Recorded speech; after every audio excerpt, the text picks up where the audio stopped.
करे रुक। बड़ा तेजी में बड़ा बुझाते नहीं खेतारा। चल चल बाहर निकल, चल बाहर निकल।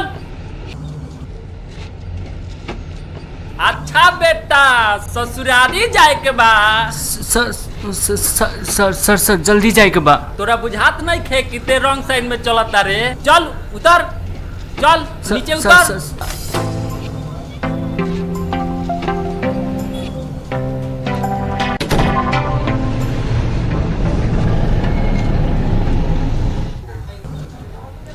हमरा कुछ बुझाई हो। चल डिक्की खोल।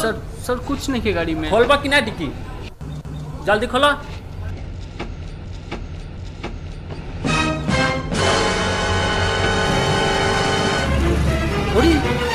लाश ई का लाश बा।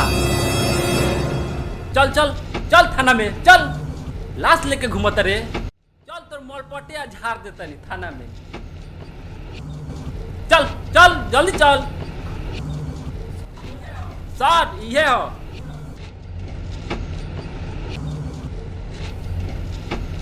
चल खोल।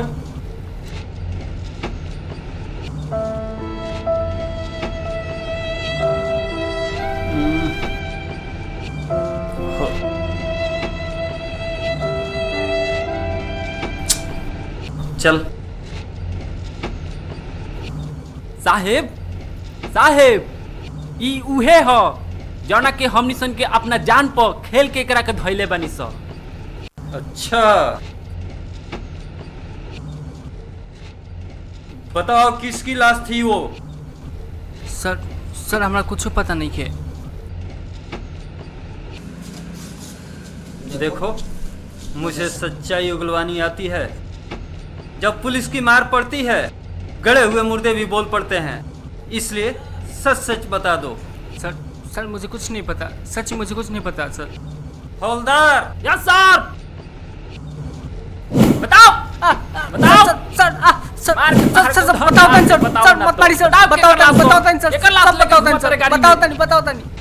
सर बात वो दिन के हाँ जब पहली बार नैना से मुलाकात भइल।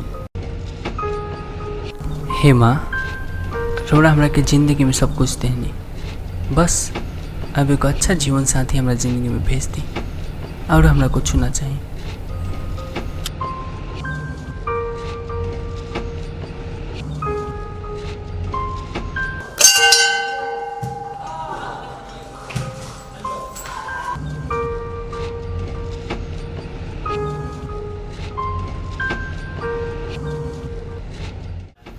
हे भगवान हमरा मनोकामना के पूर्ण करी।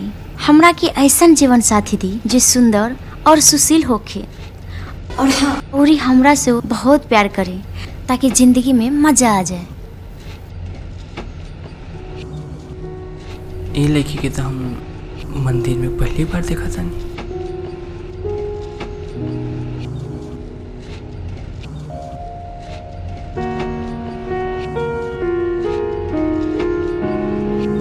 Thank you. एमे थैंक यू की कोनो बात नहीं के। तोहरा जगह में कोई और भी रही तो हम ओकरी ऐसी मदद करती।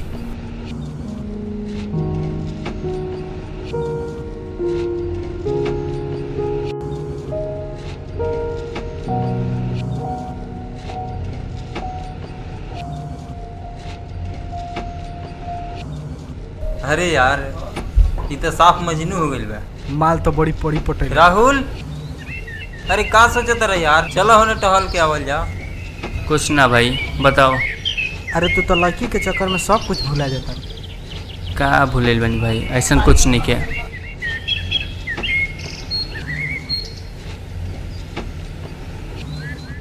हाँ तो यार माल तो 21 बा। तब आगे का विचार बा? शादी करी के बा। शादी? तब तो पार्टी देवे के पड़ी। जरूर भाई।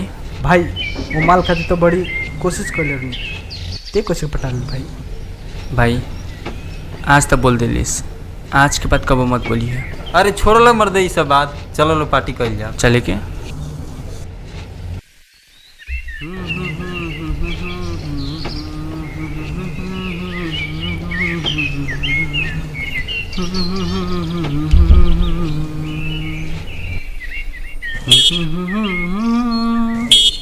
अरे तू अरे तू बताओ तारा कहाँ जाए के बा?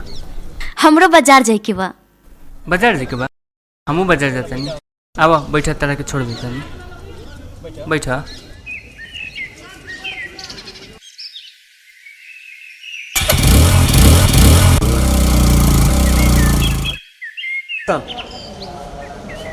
जाओ। भैया मोमो है ना? हाँ हाँ है। 2 प्लेट लगा दीजिए। ठीक है, चलिए बैठिए।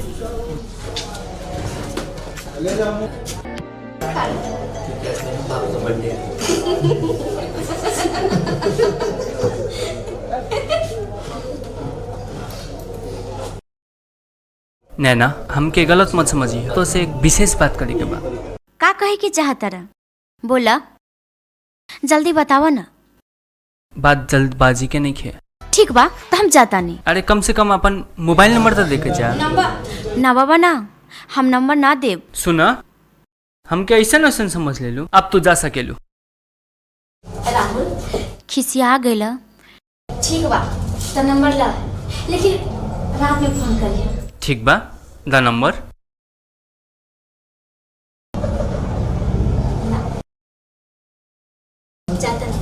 By by.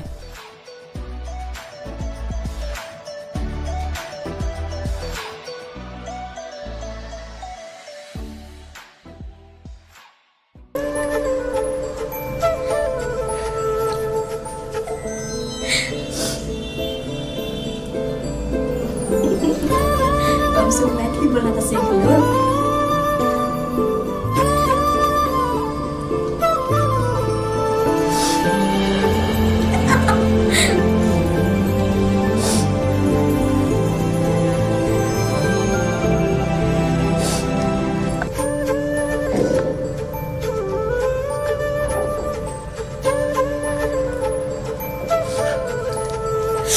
मसूर काट रहा है।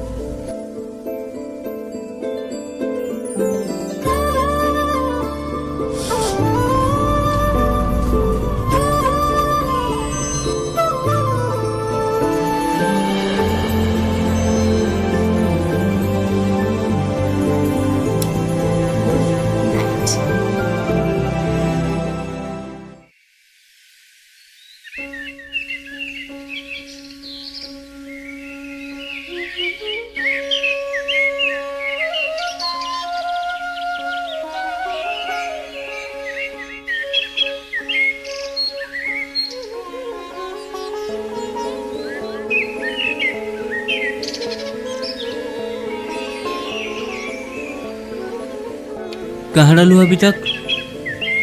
देर हो गई। देर? पता बा हम तोर कब से वेट करत तानी। अच्छा बाबा, माफ करिए हमरा। सॉरी, एकर सजा तारा जरूर मिली। हमरा मंजूर।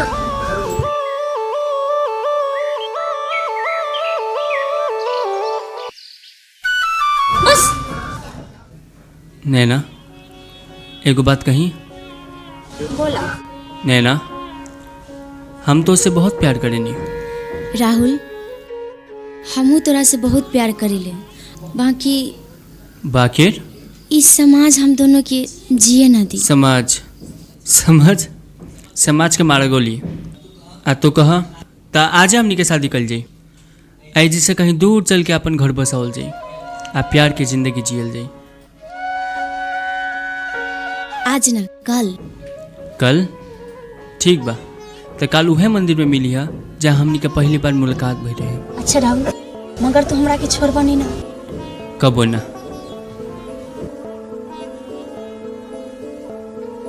तू हमारे साथ जिंदगी भर निभाएबा ना?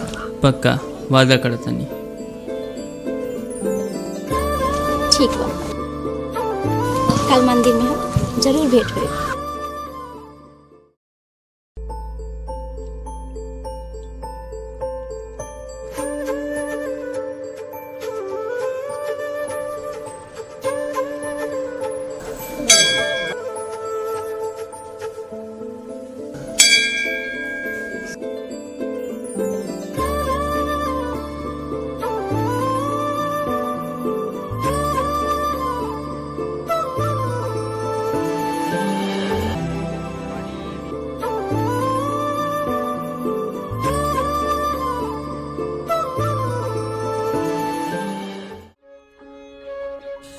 वक्रतुंड महाकाय सूर्यकोटि समप्रभ निर्विघ्नं कुरु मे देव सर्वकार्येषु सर्वदा मंगलम भगवान विष्णु मंगलम गरुड़ध्वज मंगलम पुंडरीकाक्ष मंगलाय तनोहरि जयंती मंगलकाली भद्रकाली कपालिनी दुर्गे क्षमा शिवा धात्री स्वाहा स्वधा नमस्ते कर्पूरे गौरम गणावतारम संसारसारम मुनिधारम सदा वसंतम हृदय ओम वाणी शैतमामि।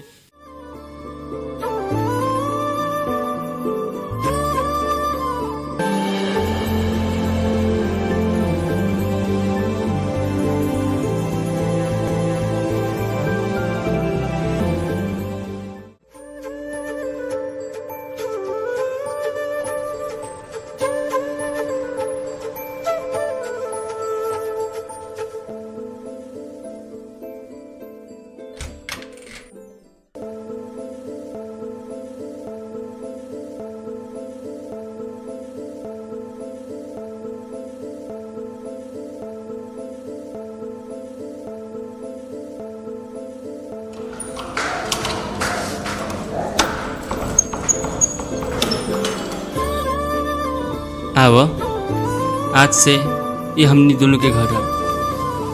बाप रे कितना गंदा है, लागत है कि मैं क्यों ना रहेगा। एकर साफ सफाई के अब सारा जिम्मा तहार। अब तू ये घर के सजा के रखा।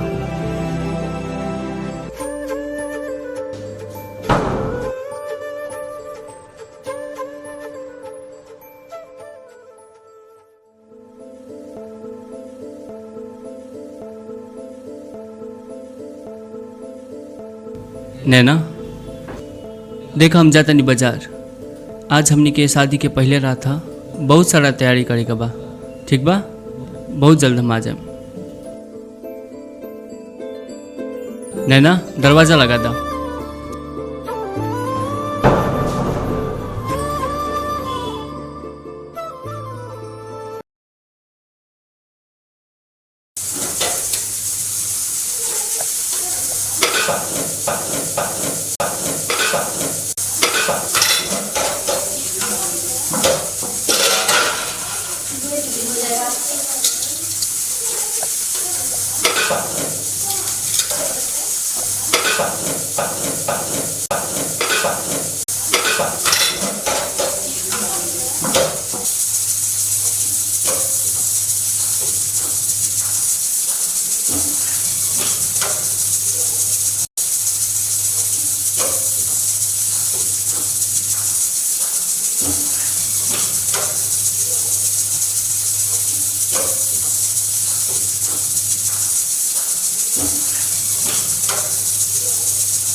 खाना तैयार बा।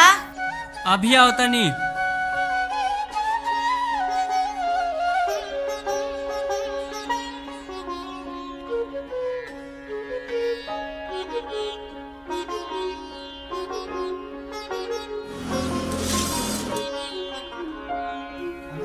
खाना दे दिलू, पानी कहाँ बा?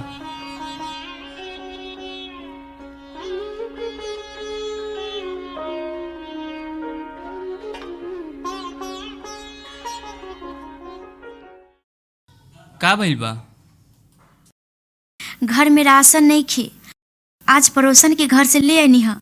अगर पैसा की व्यवस्था न हुई तो हम का करी? तारा पता बा खर्चा कैसे चलेला? ऊपर से तारी एडवांस खर्चा तंग आ गइल बानी। का कहला है? हम एडवांस खर्च करता नहीं।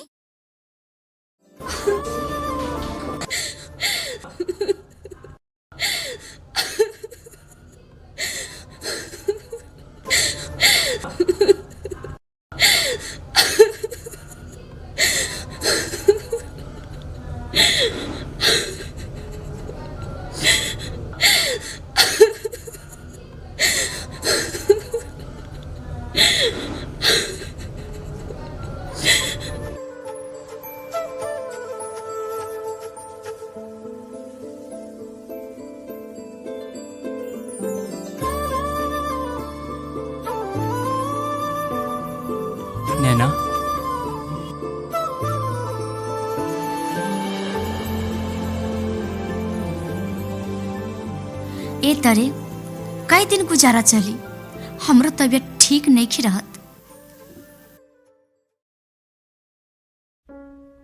कुंवार रहनी तब के बातें कुछ और रहे। अच्छा खासा खुशहाल जिंदगी जियत रहनी। बाकी रब लगता जैसे जिंदगी नरक हो गई बा। का करी कैसे करी कुछ समझ में नहीं आवत। नैना, ए नैना, नैना, ए नैना, सुनना, गलती हो गई, माफ कर दो। अब से ऐसा गलती ना हुई, प्रॉमिस। सॉरी। अरे पगली, अरे हम काल्हे बाहर कमाई जाए, फिर हमने के जिंदगी में खुशियां ही खुशियां बरसी। तू ऐसे उदास हो तो हम कैसे जियो? तू हमार कलेजे के टुकड़ा हो। ये सब तोहरे खुशी खातिर कहीं। जिंदगी में उतार चढ़ाव तो अबे करेला, ऐसे ना घबराए के। अब रात हो गई बा, अब तू सुता, हम काल्हे बाहर कमाई जाए। अच्छा ठीक बा।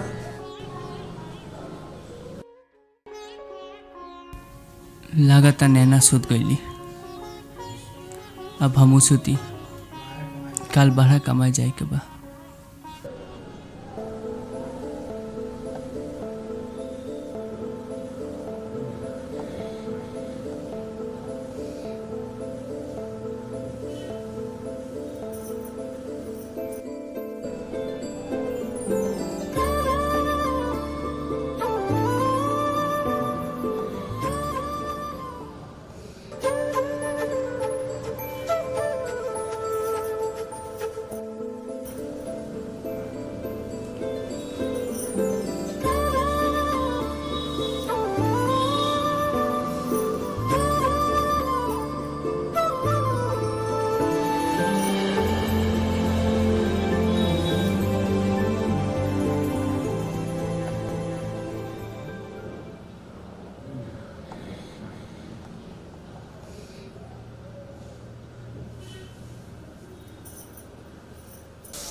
राहुल, राहुल, ओह देखा कितना बेर भ गए, आ तू अभी तक ला सुतल बड़ा। उठा, इला चाय पीला।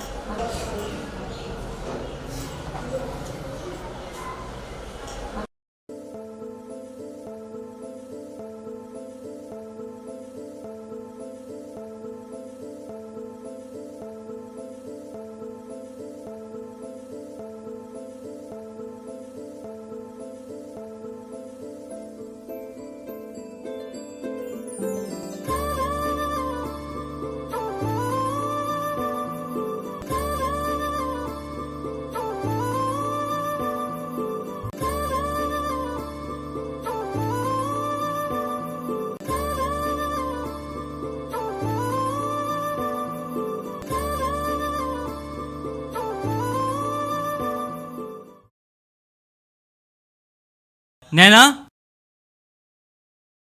नैना,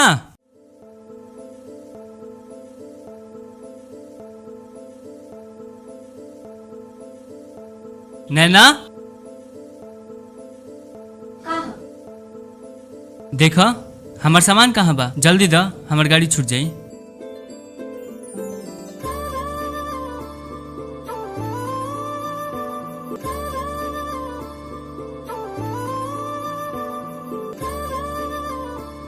देख नैना, हम बहुत जल्द एगो अच्छा नौकरी पकड़ के एडवांस पैसा भेजम। आज समय मिलते ही हम तोहरा के एजी से लेके चलेम। अब हंस के हमरा के विदा करा।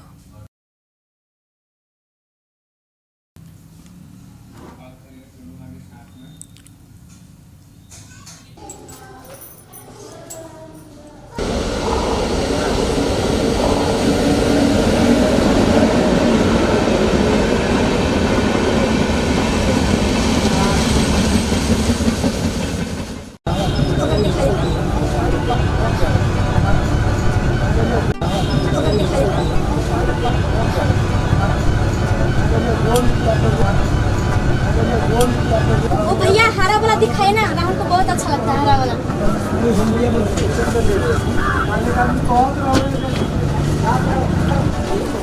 भैया ये सब रख लीजिए।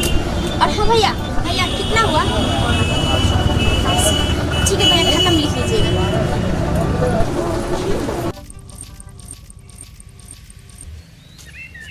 रुको बहन, हम तो के पहचान ली ना। हमारा नाम सुनैना और तहार नाम? नैना हा। अच्छा जोड़ी बा, नैना और सुनैना मिलाओ हाथ। आज से हम दोनों सहेली। पर तुहार घर? तेरा घर से 4 हाथ पड़ेंगे।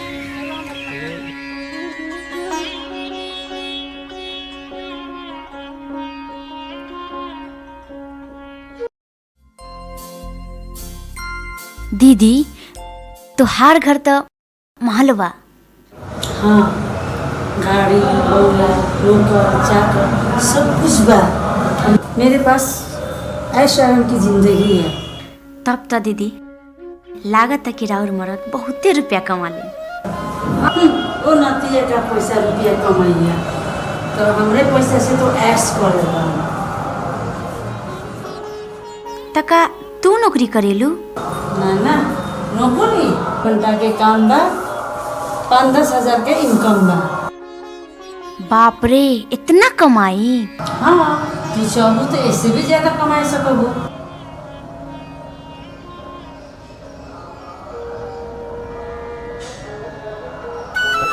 का सोचत है? कुछ ना, बतावा हमके का करे के पड़ी। ना बाबा ना, हमसे काम ना होई। कुछ ना हुई, पहले भी हमें खराब लागत रहा, लेकिन अब देखो कहाँ से कहाँ पहुँच गई बनी। बाकी हमके बहुत डर लागत है, कहीं राहुल के पता चल गई तो। कुछ ना हुई, पैसा में बहुत ताकत होला। शाम को तैयार रहिया।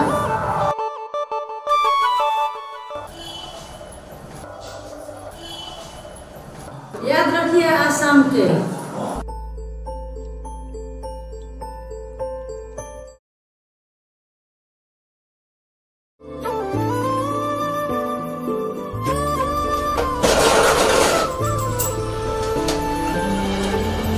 राहुल, क्या बात? अभी चिंतित दिखाई दे रहे हो? अच्छा, घर की याद आ रही है? हाँ, तुम्हारी छुट्टी मंजूर हो गई है, अब तुम घर जा सकते हो। और हाँ, इस बार आना तो पत्नी को साथ में लेकर आना।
आज तो यारवा मजा आ गइल। हाँ यार, जीवन में पहली बार इतना करक माल भेटा सर, मजा आ गया। हई देखना, लागता कि ट्रेन पर से उतर के सीधा यही जी के आ गइल बा। जो जो तेहू अपन थकान दूर कर ले, 5,000 रुपया फीस बा। जो जो ये सब कौन होती?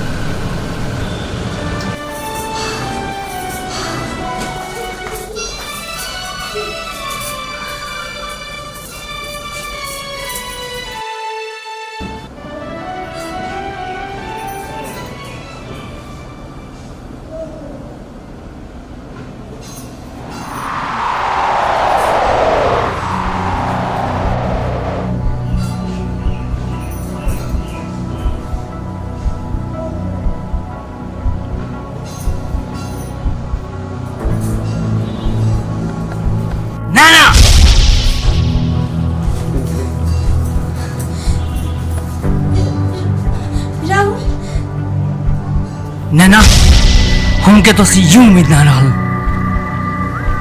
बताओ तो ऐसा काहे कहलू?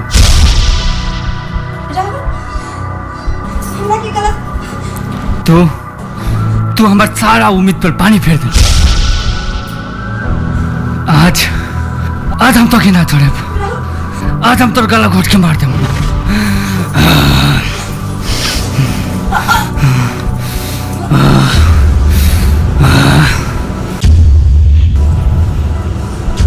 नैना, नैना, हे नैना, नैना, नैना, हे नैना, नैना, उठ, उठ, नैना, नैना, उठना, नैना, उठना, नैना, उठना, ना, ना, ना, ना, नैना ना मर सकेले।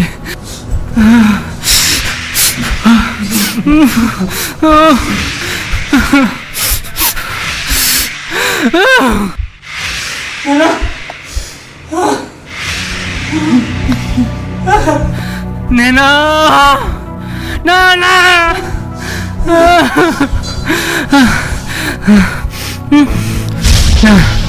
ना, ना, ना,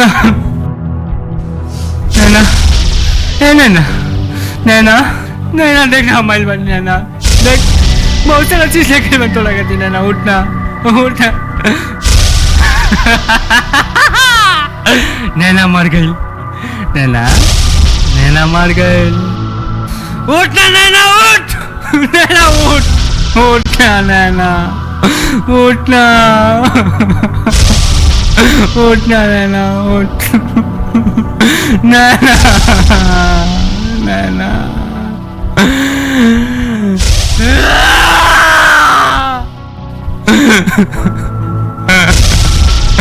नैना, उठना, नैना,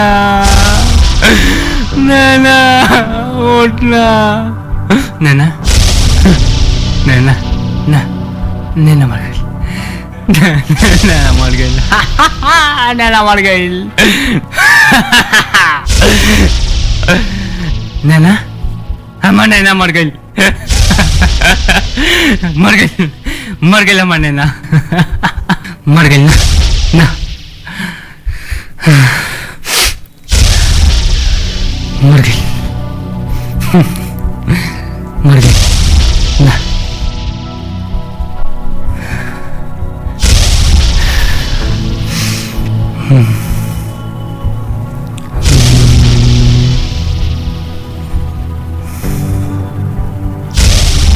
ठीक बा,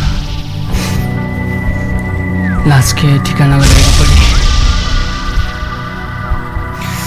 कहाँ ले जाई, का करी?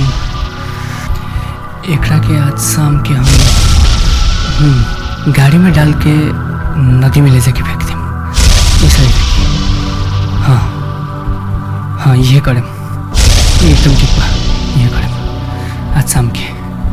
हाँ ठीक है।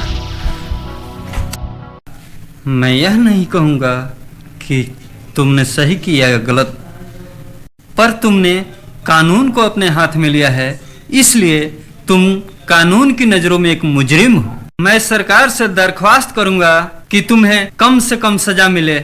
और हाँ, खासकर युवा पीढ़ियों के लिए, प्यार करके शादी करना कोई गुनाह नहीं, पर कोई ऐसा गलत कदम मत उठाना जिससे तुम्हें पछताना पड़े, अन्यथा हमारा पैगाम आपके नाम।